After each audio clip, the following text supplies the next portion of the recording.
Hello, it's your Drayson, Amethyst or Joey, and today I'll be sharing with you some true stories. So settle back, relax, and keep your mind open.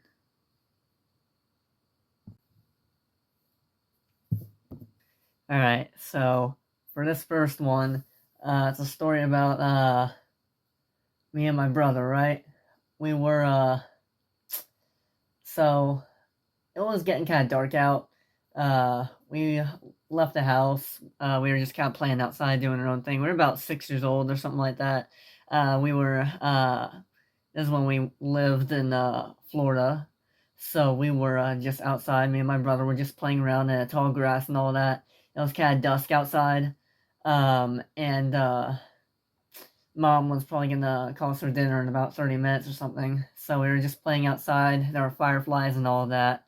And like the flat, like Florida prairie kind of things. You could see like forests, like small forests in the distance. Or like they had mostly like palm trees in the distance and all that. It was pretty cool, pretty chill. So the sky was all like sunsetty. It like you could see like pink along the horizon, and then it was mostly like indigo in the sky. But while we were looking at the sky, we noticed there was some stars coming out. There was the brightest star, which was probably a planet. There were a couple other stars coming out, and then shortly after that, we see a shooting star. It was a shooting star, but looked much brighter than any other shooting star anyone's ever seen before. It was a shooting star. It came across it came from out of view from behind the tree, and it went across the sky directly above our heads, and it looked closer than a shooting star would be. It didn't look like it was like a comet in outer space or anything like that. It looked like it was an actual it looked like it was something that was like no more than like 200 feet above us or something like that. It was like a shooting star in the sky, and it looked like it was getting closer to the ground, and then we followed it with our eyes. We were looking up at it, and we were looking at it, and it went past the trees, and then it looked like it crashed somewhere into the forest on our right. And then we hear a faint little boom in the distance. Not a big boom, it was subtle. It sounded like something like thudded into the ground. Something from the sky fell to the ground. So me and my brother, being the curious 6-year-olds we were, we went from the tall grass, and we took one last little glance back at our house, and we were like, you know what, let's check this thing out.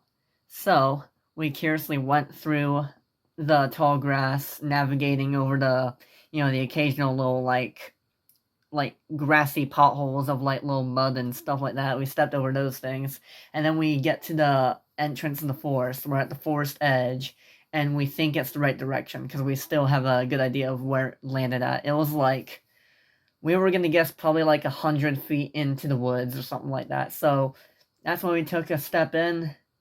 Well, my brother took the first step in. I was looking at him, and I was like, wait, don't you think this is a bad idea? Maybe we should turn back. I got a bad feeling about this, which is what I said. But then my brother was like, nah, let's go check it out. So I followed him in. And we were kind of weaving around some tiny hills, nothing too dramatic. But there were these tiny hills. They had leaves on them and stuff. We were kind of weaving around them because we didn't want to peek over the top or anything. Because, we didn't feel like walking on our legs that much to get over the hills. So we were just kind of staying on the same topograph of the terrain. And we walked for a while. It was getting really dark out. We almost couldn't see anything.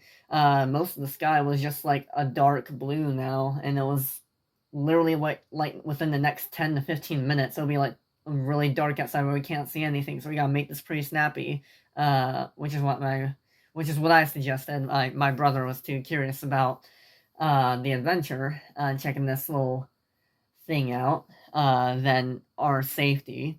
So we get through the woods, we're going through a little bit, but then we hear something. We hear this like distant howl. It sounded off. It was like it sounded like it was trying to be a wolf, but it wasn't. But it was in the far distance, but it was coming from the direction that thing crashed in. That shooting star where it looked like it crashed at, it sounded like it came from there. And we were heading that direction right now. So we continued anyway. We were heading toward it. And then the forest started to clear. You could see this like small little prairie of grass surrounded by trees on all sides. It wasn't a big prairie, but or grassland, but it was like a circle. It was like a circle patch of grass. It wasn't very big or anything. You could probably fit a single home's property in it, and that's about it. But in the middle of it was this like really big like building. Like after we started clearing through the trees, when we were just starting to notice it was like an open grassland area. In the centerpiece of that grassland was this really big like futuristic white looking like hexagon, octagon looking kind of building. So my brother and I were just standing there and all like just looking at like, whoa, what is that place? Should we be here? Should we check it out? So we were so then he started to run toward it. And I'm like, no, don't go over there. Wait, give it a minute. We gotta like analyze this and all that. So I chased after him, and he was like a lot faster than me because he was the athletic kid in elementary school while I wasn't. I was just kind of like, I didn't really do gym that much, and he did. So I was chasing after him. He was a lot faster than me, and he disappeared into the very tall grass that this prairie had. This little grass patch had really, really tall grass. It was like up to our heads. So when he ran in, he just disappeared. So it was a struggle for me to like look through the grass to try and look for him, and maybe I'll see him like ducking down somewhere and I can like pull his head out or something like that. But yeah, but we were like, but I was like, I lost him. So I was like looking around. I was scoping around the outside of this like giant, like literally like solid, unnatural, like pure white, very smooth white, like structure. It didn't look like it had an entrance in it or anything. It was like it had I don't remember how many sides it had. It either had 8 sides or 6 sides, so I don't remember if it was an octagon or a hexagon. But it was a polygon-shaped building, nonetheless. It was a futuristic kind of thing like that. So I was scanning the outside of it, and then I hear something to my right, immediately to my right, because I'm like tracing the wall. I hear something to my right, and like what I thought was just like a white wall of that building thing, it just opened. Like no, like when there was just a wall there, I turned away and I looked back. It's suddenly an open entrance. So I walk in. It's pretty dark. It's like a pitch black entrance. You can't see anything in this tunnel you're going in, and I'm now inside of this white structure. So then I am walking through this like very like pitch black environment. I'm trying to like trust my instincts of where I'm going. I have both my hands out in front of me, trying to figure out where I am. And then I hear it again. I hear that same howl I hear in the woods, but much, much louder. It's like piercing my ears right now because it's like in the isolated environment. And it's like like it was like sound like whatever was making that noise was in there with me, and I did not like that. So I kept quiet. I stood completely still. I stayed very, very still.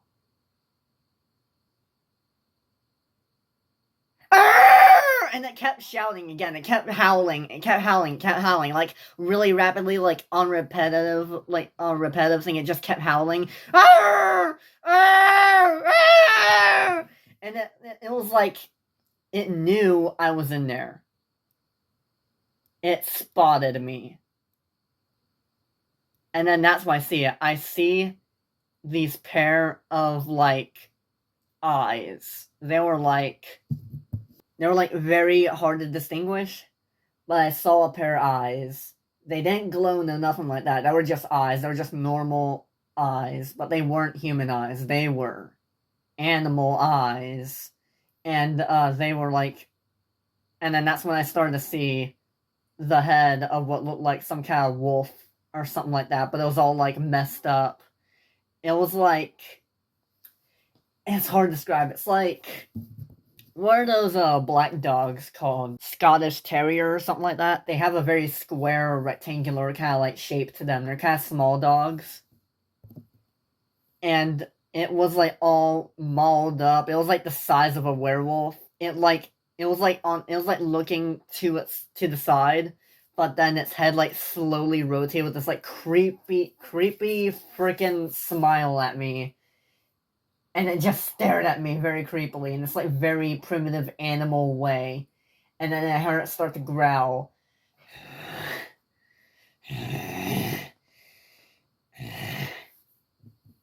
So I take a single step back, and I am looking at this like monstrosity of a creature. Like, it was terrifying in the moment, I'll tell you that. Like, it looked like the devil was just staring at me like 20 feet away right now. And it was like twice as creepy because the only thing you could see like within the rest of the pitch black void was this very, very, very faint, barely visible, like very disturbing, like creepy pasta looking like werewolf face and like in the void.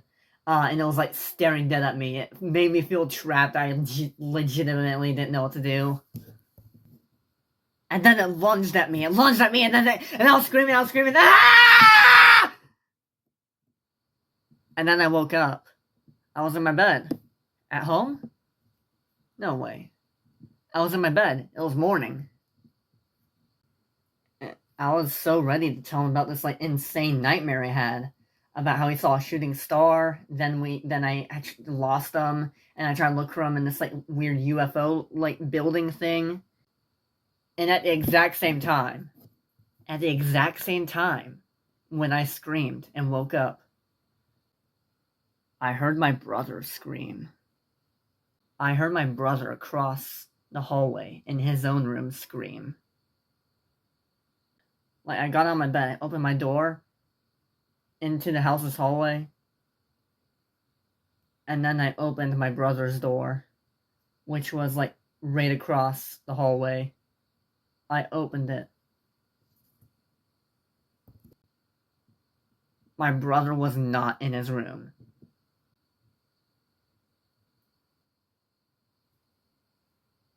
It was the wolf.